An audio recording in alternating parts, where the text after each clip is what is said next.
Осторожно, сбежавшая невеста. Настоящий свадебный каламбур развернули на площадке торгово-развлекательного центра «Столица». Веселые мимы, маленькие ангелочки и показ свадебных платьев поразили всех посетителей.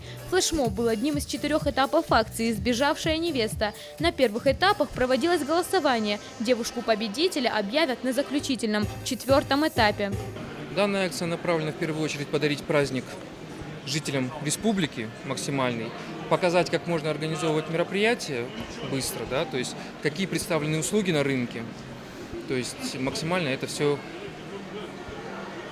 раскрыть. Такое оригинальное название акция получила благодаря одноименному фильму с Джулией Робертс. Скрытый смысл флешмоба «Невеста бежит от негатива». Организаторы пообещали сделать подобные мероприятия регулярными. Ближайшую акцию планируют провести уже в следующем месяце. Лолита Сазаева, Тамара Валиева, Михаил Безуглов, Осетия ТВ.